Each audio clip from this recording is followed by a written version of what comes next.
What will it profit a man if he gains the world, yet forfeits his soul? That's Matthew 16:26. I'm sure you've heard that before, but it's extremely true, especially nowadays.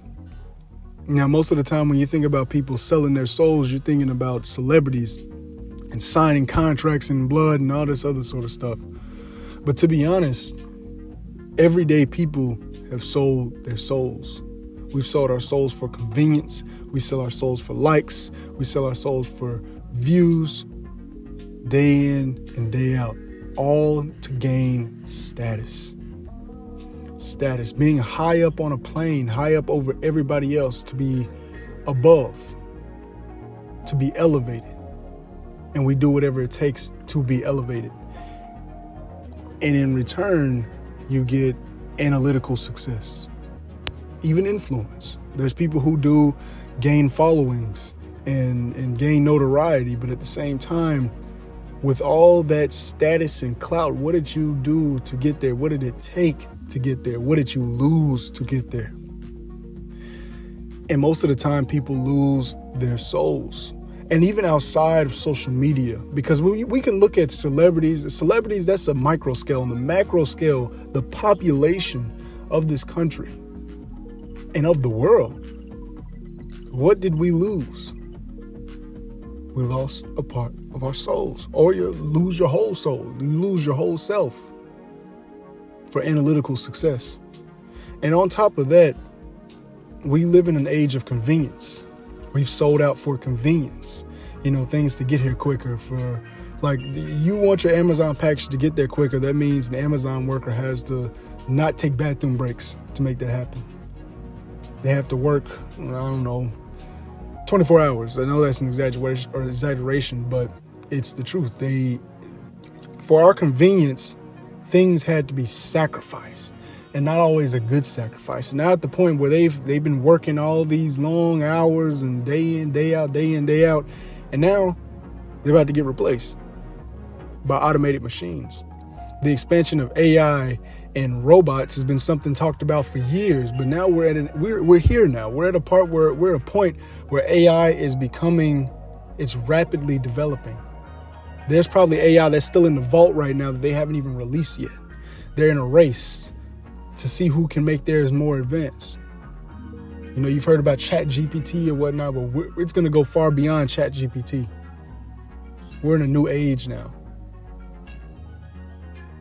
So we forfeited our souls for convenience. We forfeit our souls for status. We forfeit our souls for artificial elevation. There's people who were popping and famous one day and get replaced by somebody else who does something even crazier the next day. You're forever chasing a rat race, trying to find that fulfillment. You're forever chasing status in a rat race, trying to find that fulfillment, when at the end of the day, you never find what you're really looking for. God will elevate us when it's time. He will elevate you when it's time. He gave us big dreams and big desires. That's the point in it being in us. We're not meant to be small. We're not meant to just be stagnant. We're meant to grow. We're meant to climb. I love seeing my channel grow. I love seeing my accounts grow. I like seeing numbers go up. It gives you that little dopamine hit, the dopamine response. But guess what? Outside of analytical growth, who are you? Your status internally. How's your status inside? The man on the inside gets smaller and smaller and more torn down and broken and beat up, while on the outside, you get $1 billion. But guess what? With that $1 billion, you're alone in a house, alone in this big mansion. Maybe you do have a wife and kids. Maybe you have a girlfriend. Maybe you got women coming in and out every day, whatever. But at the same time, there's still that void. You need more.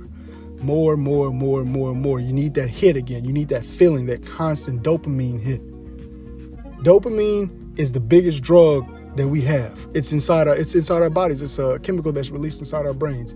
Dopamine and oxytocin. The addiction to that feeling is the biggest addiction that we have out there right now in the world. That's the biggest drug. Attention. So that's what makes the current economy, the online economy especially, that's what makes it run. Now, this is innate in human nature, but it's been exploited in this new digital age. We have an abundance of everything that we could ever want in life right now. But guess what? People are the most miserable that they've ever been. You know what? Scratch that. I won't even say ever been, because there's been worse times in history. But we're supposed to be better. This is supposed to be a time of like, hey, we finally got this, and this. We got robots delivering us food on a silver platter, whatever. But it makes people are still unhappy. We were there's actually a saying, we were promised flying cars, but all we got is 140 characters. And that's referring to Twitter and social media. That's been the biggest leap in technology, and whatever has grown the most over the last 20 years has been the internet and connectivity online. But we're reaching a critical point now. We're reaching the point of no return when it comes to this. Status is nothing. You can buy 3 cars, 5 houses. It doesn't matter. Who are you? Not what you have. Who are you? What do you do? What is your purpose?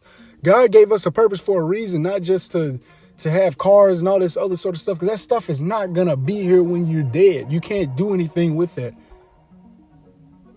It'll still be on this earth, but you can't do anything with it when you're gone. What is your purpose to do? What is your plan here? That's where you find your true fulfillment. And that plan may end up leading you to what you desire. You might desire money and wealth. People desire things like that.